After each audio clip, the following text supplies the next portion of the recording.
En la nueva exposición de Miscelánea, un poco siguiendo las reflexiones anteriores, lo que la convierte ya no en una miscelánea, sino la convierte en una serie. Bueno, en todo caso vamos a mantenerla en la miscelánea. En esta exposición vamos a tratar de hacer un análisis de las dos últimas exposiciones, de la exposición sobre el laberíntico camino al suicidio y incertidumbre. Bueno, la pregunta es ¿por qué? ¿Por qué ocurre esto? ¿Por qué ese apego, esa inclinación tanática al suicidio? ¿Por qué la incertidumbre y el dejarse llevar al abismo de una manera dócil, domesticada y casi cómplice? Vamos a acudir a las 4 tesis de Nietzsche, conocidas tanto en genealogía de la moral como a Más allá del bien y el mal, pero sobre todo por esa forma de exposición e interpretación literaria que se hace en Así habló Zaratustra. Bueno, la primera tesis es la muerte de Dios.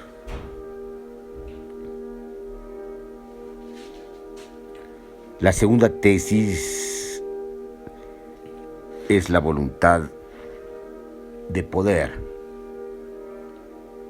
La tercera tesis es el eterno retorno de lo mismo. Y la cuarta tesis, muy ligada sobre todo a voluntad de poder, bueno, a las anteriores tesis, es el superhombre. Cuando Nietzsche, a través de distintas formas de exposición y estilos literarios y filosóficos, habla de la muerte de Dios, se refiere fundamentalmente a la muerte de los valores. Y el referente tiene que ver con las sociedades que se hunden ante la emergencia de la sociedad moderna. Pero sería mucho decir que estamos hablando de sociedades premodernas. Sería tampoco adecuado decir que se trata de las sociedades antiguas, puesto que Nietzsche habla de la decadencia, es decir, de la historia, como recorrido del nihilismo, ya a partir de un momento determinado en las sociedades antiguas, sobre todo en Grecia, a partir de la filosofía, que para Nietzsche aparece con esa forma tan de voluntad de nada, tan nihilista, de la filosofía de Sócrates. Entonces, podemos decir que estamos hablando de un referente casi mítico de una sociedad antigua o más antigua que la antigua, una especie de Arcadia, es decir, una hipótesis en la propia exposición de Nietzsche, cuando las sociedades expresaban fundamentalmente y se cohesionaban a partir de valores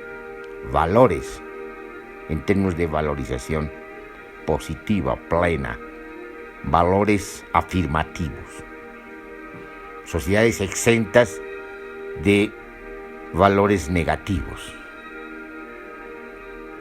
Entonces, la muerte de Dios significa de manera pedestre que como no hay valores, todo vale. Ha muerto Dios y lo que hay es un profundo vacío de valores. Entonces produce una desvalorización completa y, si ustedes quieren, absoluta.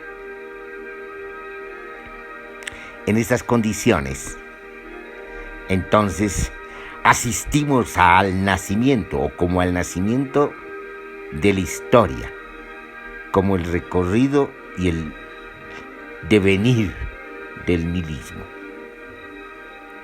Es decir, como la dominancia de la ausencia de voluntad. Y esa ausencia de voluntad es la voluntad de nada. Es la renuncia. Es cuando todos los valores están suspendidos y se ingresa a lo que el mismo Nietzsche también llama la decadencia. La muerte de Dios. En los primeros capítulos de Así habló Zaratustra, cuando Zaratustra, después de su aislamiento y meditación en la montaña, regresa, se encuentra con un sabio. Y el sabio le pregunta dónde va y Zaratustra le dice: estoy yendo a hablar a los hombres. Y el sabio le dice: ¿para qué? ¿Para qué si no te van a entender? Se van a reír de ti. Lo que hay que hacer es quedarse y meditar y encontrarse con Dios o algo parecido, te dice.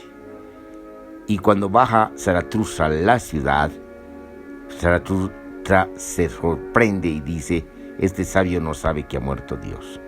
Bueno, entonces la muerte de Dios se refiere al nacimiento mismo en términos filosóficos, simbólico-filosóficos, en términos de metáfora, a la suspensión de los valores y al comienzo de la historia como decadencia y la historia como nihilismo.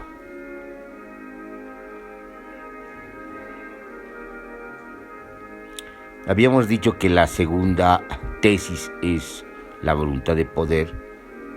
Bueno, parece que en el orden, si es que hay un orden, si es que hablamos de un orden, que en realidad no la hay, porque son tesis que están integradas mutuamente y son independientes de la forma de la exposición que hacemos. Pero puede ser que la segunda tesis más considerada sería el eterno retorno de lo mismo. Pero vamos a referirnos inmediatamente a la voluntad de poder, que nosotros traducimos como voluntad de potencia. Consideramos que es una mala traducción hablar de voluntad de poder, y mucho más cuando los intérpretes hablan de voluntad de poder como si fuera una voluntad de dominio o de gobernar. Nada más lejos de la interpretación de Nietzsche. En realidad, si nosotros somos consecuentes con la relación entre Nietzsche y Spinoza, el gran filósofo de la potencia, podemos decir que se trata de una voluntad de potencia, de una voluntad creativa. La voluntad de poder para Nietzsche es una voluntad creativa, es una voluntad artística, es la voluntad que crea valores de manera estética y artística. Entonces la voluntad de potencia es como la liberación de la potencia creativa.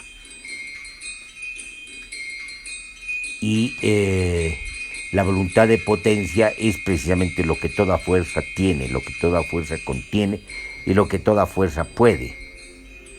El nihilismo o el acontecimiento nihilista ocurre por una separación de la fuerza de lo que puede, de la fuerza de su potencia.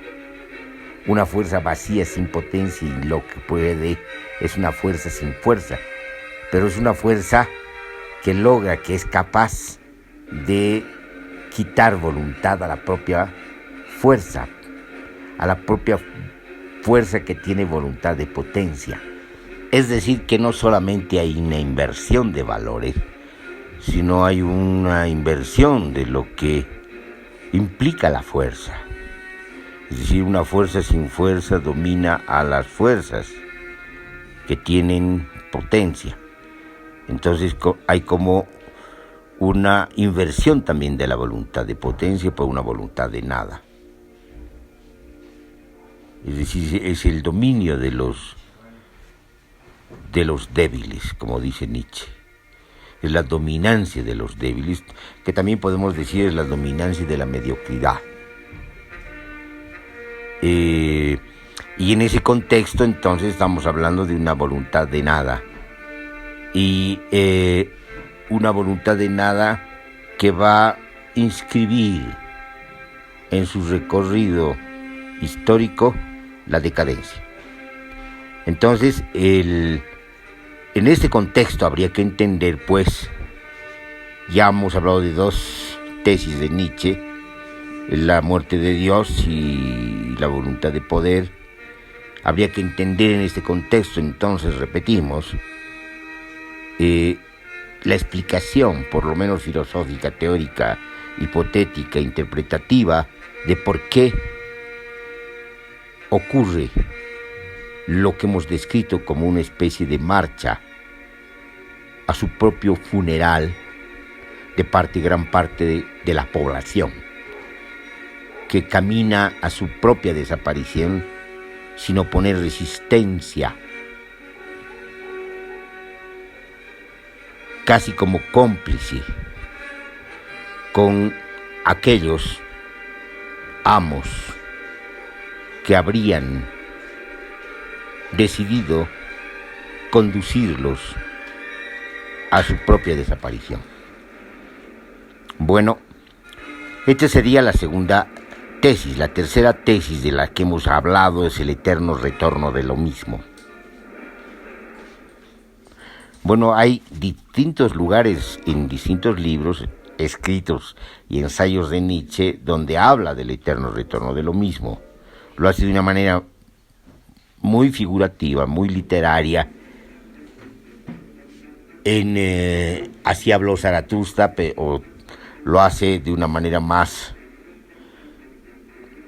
sorprendente, en una especie de autobiografía, notas autobiográficas, donde relata cómo le viene la iluminación o la intuición del eterno retorno de lo mismo.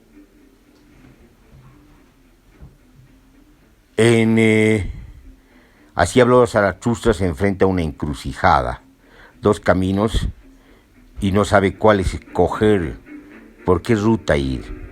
Pero en realidad se trata de la misma ruta, porque esa encrucijada lo que hace es abrirse al mismo círculo vicioso del eterno retorno de lo mismo, podríamos decir.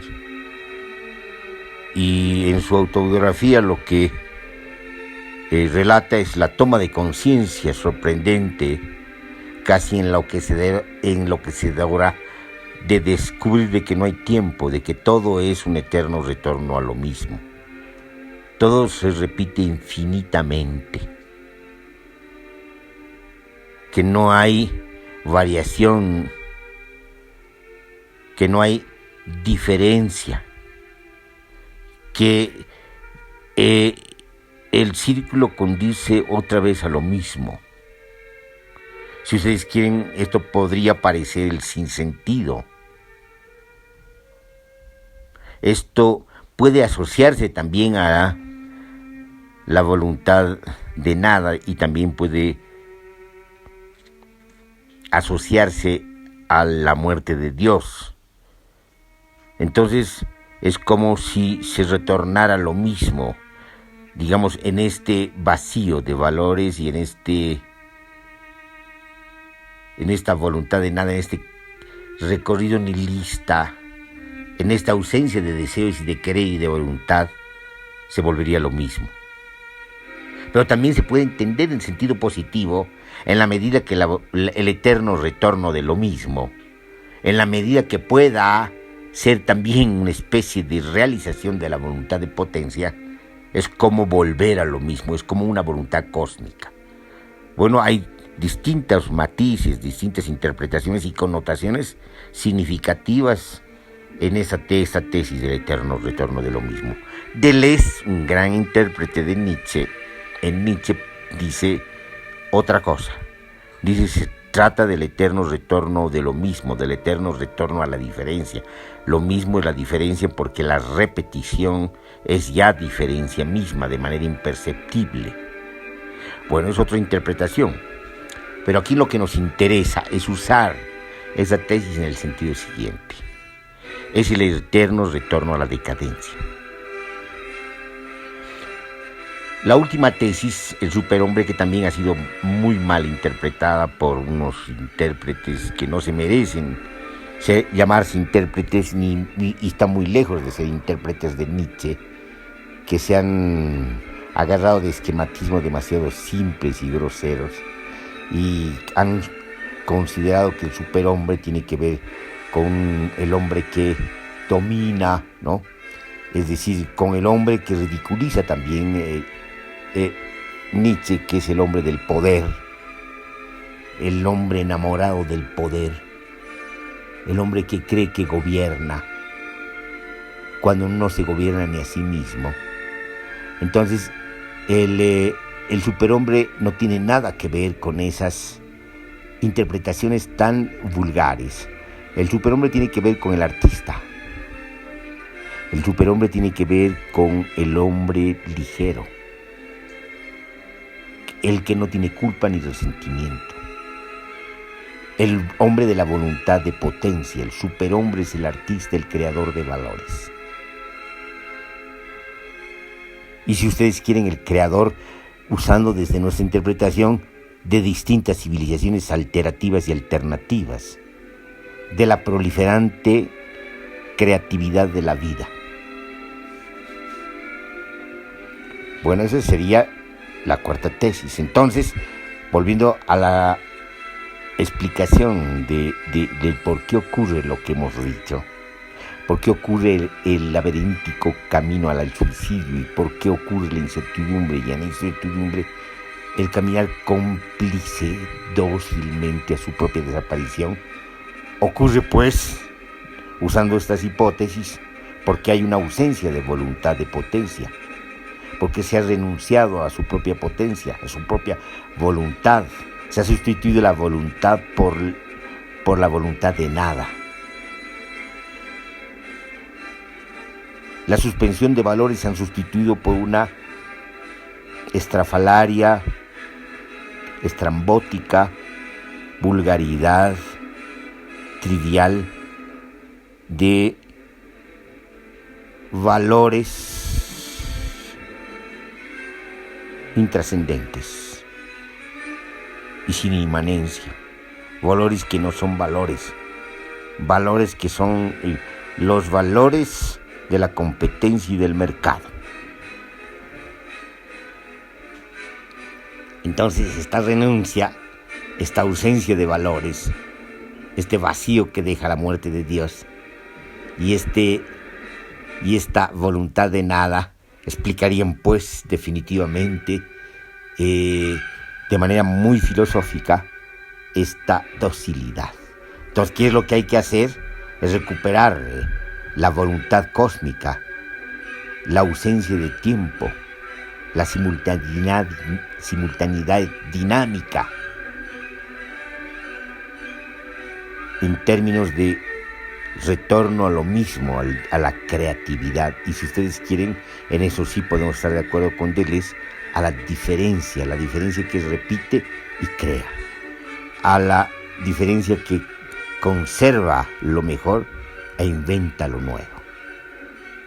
Y por lo tanto, de lo que se trata para salir de esta decadencia, de este caminar hacia el abismo, liberar la potencia social creativa y crear el superhombre, el hombre artista, el hombre estético, el humano estético, para no hablar de hombre, que es un término patriarcal que corresponde a las fraternidades masculinas, al imaginario de las fraternidades masculinas. No sé si era la intención de Nietzsche. Es otro siglo el de Nietzsche, no es el nuestro, y es otro contexto. Tendríamos que hablar de el superhumano o la superhumana, o lo que definitivamente Derrida habla de la mujer como alteridad absoluta, que se enfrenta precisamente a las fraternidades masculinas, a las dominaciones de las fraternidades masculinas, al Estado patriarcal, que es el substrato de todas las estructuras de poder y de dominación habidas en la historia, no solamente moderna. Entonces, marchemos pues más allá del hombre y la mujer, más allá del bien y del mal, más allá de la izquierda y la derecha, más allá de los sin valores y sin sentidos de una civilización de la nada, que es la civilización de la muerte y la civilización moderna. Marchemos a la realización proliferante de la potencia creativa.